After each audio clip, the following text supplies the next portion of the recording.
students, this is your instructor, Leslie Warnke.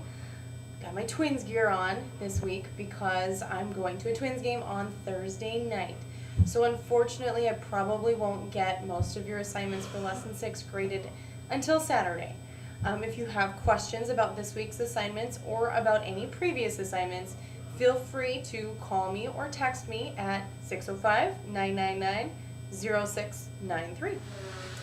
This week, we're talking about resumes. You've written your letter of application, and now we're going to put together a resume.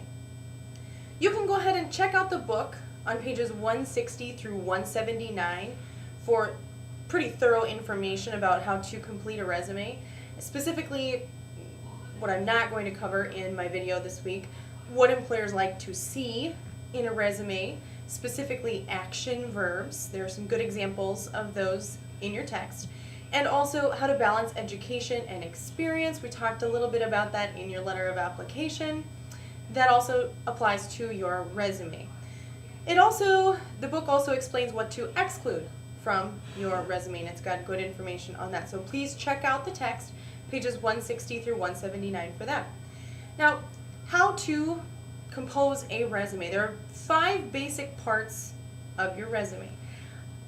The first is your contact information. At the very top of your resume, you need to include your name, your address, your telephone number, and a professional sounding email address. I probably wouldn't use my personal email account that I had since high school, girlstar16@hotmail.com.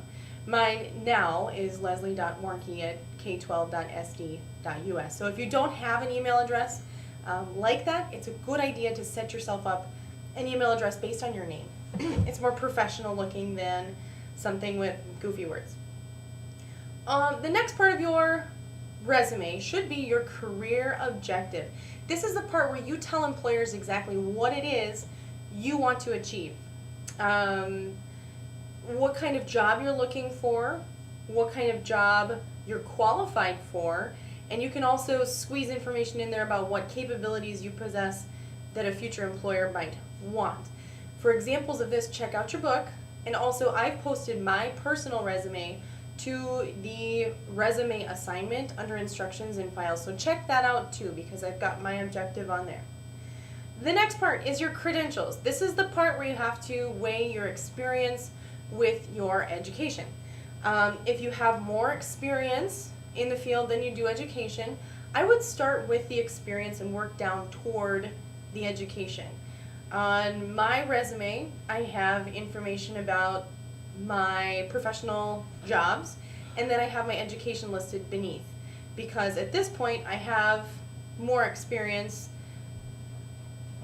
I guess I wouldn't say more experience than education. My experience is probably more important to an employer than my education at this point. So I do that. Check out my example on my MTI.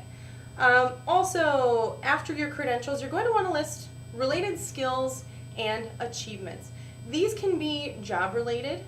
They can be community related. Employers like to see that potential employees are involved in things outside of the business. It shows that they are hardworking, that they care about themselves and about the community that they're involved with.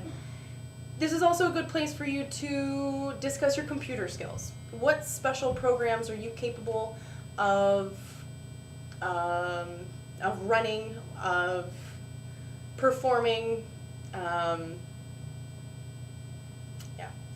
Also, the last part of your resume, and the book stresses not to add personal information of your references. I usually include my references in a resume. On the example that I've posted on my MTI, I did eliminate them for privacy purposes of the people that are my references. Some employers are okay with you saying references provided upon request. That's up to you for the references section. And I realized that we put together a reference page last week, so that's always an option as well. Again, I will be out of town cheering for the twins this week, so if you've got questions, my phone number is posted on the announcements on the home page. Otherwise, best of luck and have a great week.